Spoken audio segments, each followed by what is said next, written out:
IIT జేఈలో మంచి rank రానటువంటి విద్యార్థులకు బెస్ట్ ఆప్షన్ సిఎస్ఈఎంఏ కోర్సులు అడ్మిషన్స్ జరుగుతున్నవి. అందరికీ హాయ్, అందరికీ గుడ్ నైట్. అందరికీ గుడ్ నైట్. నాకు ఎప్పటికీ గుడ్ నైట్. ఇంకా నాకు ఎంతకంటూ ఆప్షన్ దొరకలేదు. బతకాలని ఆశ కూడా లేదు. బతకడం అందరికీ రాదమ్మా. అందులో నేను తాగుబోతులతో బతకడం అస్సలు ఎవ్వరికీ రాదు. ఎవరు ఎంత చెప్పినా సరే నేను భరించి ఓపిక నాలో లేదమ్మా. ఇంకా నాకు చావు తప్పితే ఇంకా వేరే ఆప్షన్ లేదు, ఇంకేమీ లేదు. సారీ, ఈ రోజుతో నా జీవితం, నా పిల్లల జీవితం క్లోజ్. ఇలాంటి సాడెస్ట్ దగ్గర ఎవరు బతుకుతారా బాబు? నా లైఫ్ చూసైనా సరే మీరు అందరు ఫ్యామిలీ గ్రూప్లో ఉన్న వాళ్ళందరూ హ్యాపీగా ఉండండి, అర్థం చేసుకుంటూ బతకండి. అమ్మ మర్చిపోకు, చెవులీలు తాడు మొత్తం కూడా మేము బియ్యం వేసుకునే డ్రమ్ములో ఉన్నాయి, పట్టుకుని వెళ్ళిపోండి మీరు వెళ్ళినప్పుడు. నాలాంటి జీవితం ఏ ఆడపిల్లకు రాకూడదు. నేను పడుతున్నటువంటి కష్టాలు ఇంకెవ్వరికి రాకూడదు. అందరికీ గుడ్ నైట్. ఇది మాత్రం నాకు లాస్ట్ నైట్ అంటూ కొల్లి గీత అనే 30 ఏళ్ల మహిళ తను పడుతున్నటువంటి వేదన, కష్టం, తను ఎందుకు తనువు చాలించాలనుకుంటుందో చివరి మాటలుగా తెల్లవారుజామున 2 గంటల 30 నిమిషాల ప్రాంతంలో ఫ్యామిలీ గ్రూప్లో పెట్టినటువంటి ఆడియో మెసేజెస్ ఇవి. ఈ ఆడియో వింటేనే అందరికీ భయం వేస్తోంది, కన్నీళ్లు పుడుతుంది, కన్నీళ్లు పెట్టేస్తున్నటువంటి మాటలవి. ఎందుకంటే పెళ్ళై ఇన్నాళ్ళైనా తన భర్త చేతిలో తను ఎలాంటి టార్చర్ అనుభవిస్తుందో చెప్తూ ఆ ఫ్యామిలీకి ఇక నా వల్ల కాదు, నేను ఇంకా బ్రతకలేను, ఎవరి కోసం బ్రతకాలి, ఒకవేళ నేనే చనిపోదాము అనుకుంటే నా కడుపును పుట్టిన పాపానికి వీళ్ళని ఎవరు చూస్తారు, అందుకే పిల్లలతో పాటు తనువు చాలించాలనుకుంటున్నాను, ఇక ఇది నాకు లాస్ట్ నైట్, మీ అందరికీ గుడ్ నైట్, ఇలాంటి పరిస్థితి ఏ ఆడపిల్లకు రాకూడదు అంటూ ఆ గీత చెప్పినటువంటి మాటలు ప్రతి ఒక్కరిని కదిలిస్తున్నాయి, కన్నీళ్లు పెట్టిస్తున్నాయి.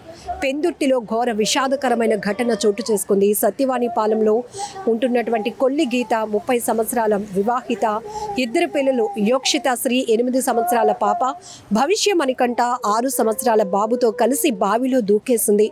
అయితే భర్త పవన్ పెడుతున్నటువంటి టార్చర్, తాగడం, తిరగడం, కొట్టడం తప్ప నా భర్తకు ఇంకొకటి ఏమీ తెలియదు, ప్రేమగా చూసుకోవడం రాదు, కనీసం 2 పిల్లలు, భార్యని కూడా ఎలా చూసుకోవాలో, ఎలా ప్రేమించాలో కూడా తెలియలేనటువంటి వ్యక్తితో నేను ఇంకా ముందుకు జీవితాన్ని కొనసాగించలేను, ఇప్పటికే చాలా భరించాను, ఇక భరించటం నా వల్ల కాదమ్మా, మీరందరూ జాగ్రత్తగా ఉండండి, ఇంట్లో అక్కడ నా బంగారు నగలున్నాయి, నువ్వు వచ్చి తీసుకెళ్ళు, కానీ ఇదే నా చివరి శ్వాస, ఇదే నా చివరి కాల్, ఇదే నాకు చివరి గుడ్ నైట్ అంటూ కూడా ఆమె చెప్పినటువంటి మాటలు తలుచుకుంటూ కుటుంబం బోరున రోధిస్తోంది. ఈ మాటలు ప్రతి ఒక్కరిని తీవ్రంగా కదిలిస్తున్నాయి. మద్యం వల్ల ఎన్నో కుటుంబాలు ఛిద్రమైపోతున్న పరిస్థితులు చూస్తున్నాం.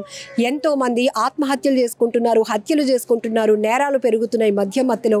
ఇలానే కుటుంబ కలహాలకు కారణమవుతూ ఎంతో మంది పిల్లలతో సహా తనువు చాలించే పరిస్థితికి ఈ మద్యం ఒక బానిస అని చెప్పొచ్చు.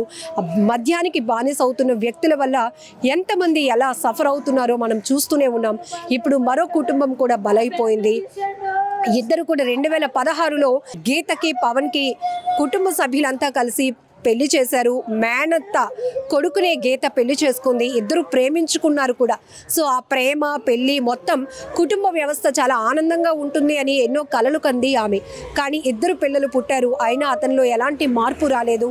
బాధ్యతలు పెరగాల్సింది, బాధ్యతగా కుటుంబాన్ని చూసుకోవాల్సిన భర్త మద్యానికి బానిస అయిపోయి పూర్తిగా ఫ్యామిలీని వదిలేశాడు. కేవలం తాగడం, తిట్టడం, తనను అనుమానించడం, ఇవే తను ఇంకా కొనసాగిస్తున్న పరిస్థితిలో ఇంకా నాకు లైఫ్ లేదు అని నాకు అర్థమైపోయింది. ఇలాంటి బాధ, ఇలాంటి వేదన, ఇలాంటి నరకం ఏ ఆడపిల్లకు రాకూడదు. గుడ్ నైట్ అంటూ ఆ ఫ్యామిలీ గ్రూప్లో తను లాస్ట్గా మెసేజెస్ తెల్లవారుజామున 2:30 ప్రాంతంలో పెట్టి సత్యవాణిపాలెంలో ఉన్నటువంటి ఒక బావిలో 2 పిల్లలతో పాటు ఆమె కూడా దూకేసింది.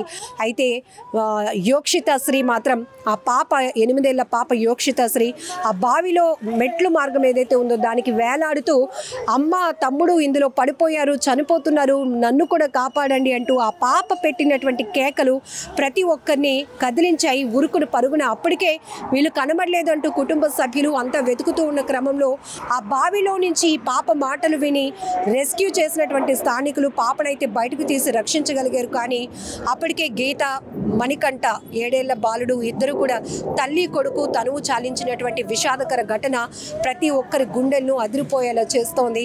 ఆ కుటుంబంలోనే కాదు, ఆ ఊర్లో కూడా తీవ్ర విషాదాన్ని నింపినటువంటి దారుణమైన ఘటనగా చెప్పుకోవచ్చు. ఏదేమైనా ఒక్కసారి మద్యానికి బానిస అయినటువంటి వ్యక్తులు ఒక్కసారి ఆలోచించండి. మీ అలవాటు వల్ల మీ కుటుంబాన్ని మీరు తాకట్టు పెడుతున్నారు.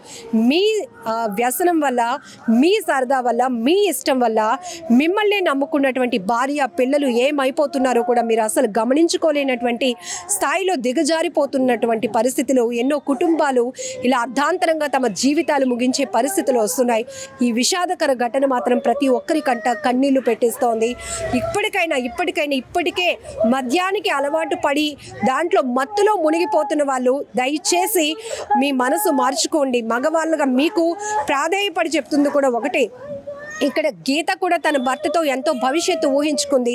ఇద్దరు పిల్లలు చక్కగా చదువుకోవాల్సినటువంటి పిల్లలు, వాళ్ళకి చాలా భవిష్యత్తు ఉంది. కానీ అర్ధాంతరంగా ఇలా తండ్రి చేస్తున్నటువంటి ఆ ప్రవర్తన వల్ల, తండ్రి మద్యానికి బానిస అవ్వటం వల్ల ఇక మాకు భవిష్యత్తు లేదు, ఇక తనువు చాలించటమే బెటర్ అనే పరిస్థితికి వాళ్ళు వచ్చారు అంటే ఎంత వేదన, ఎంత నరక యాతన అనుభవించారో కూడా మనకు అర్థమవుతోంది.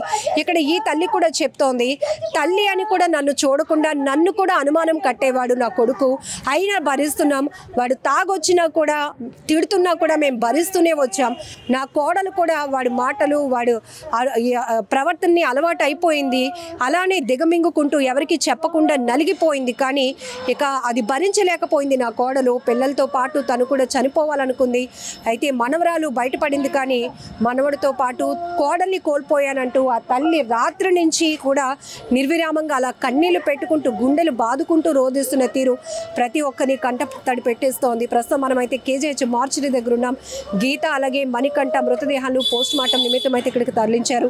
ఆ పాప అయితే ప్రస్తుతం ఆ కుటుంబ సభ్యుల అండర్లో ఉంది. ఏదేమైనా చాలా బాధాకరం. ఇప్పుడు ఆ పాప పరిస్థితి చూస్తేనే ఇక్కడ గీత ఒక తల్లిగా నా కడుపును పుట్టిన పాపానికి వీళ్ళకి కూడా బ్రతకడానికి అవకాశం లేని పరిస్థితికి మేము దిగజారిపోయాము. నా భర్త చేసినటువంటి పని వల్ల పిల్లలతో పాటు కూడా నేను చనిపోవాలనుకుంటున్నాను. ఒకవేళ నేనే చనిపోతే నా పిల్లల్ని ఎవరు చూసుకుంటారు, నా మొగుడున్నా వాడు చూసుకునే పరిస్థితి లేదు అంటూ, అంటే ఆ తల్లి గుండె ఎంతలాగా మరి వేదనకు గురైందో మనం అర్థం చేసుకోవచ్చు. ఆమె చెప్తున్న మాటలు అంటే జనరల్గా మనం సూసైడ్కి కారణం ఏంటో అని చెప్పుకోకుండానే ముందుగానే కుటుంబ సభ్యులకు ఆమె ఆడియో కాల్ ద్వారా మెసేజ్ ఇచ్చి తను ఆత్మహత్య చేసుకుంది బాబుతో పాటు. ఏదేమైనా ఈ విషాదకర ఘటన ప్రతి ఒక్కరికంట కన్నీళ్లు పెట్టిస్తోంది.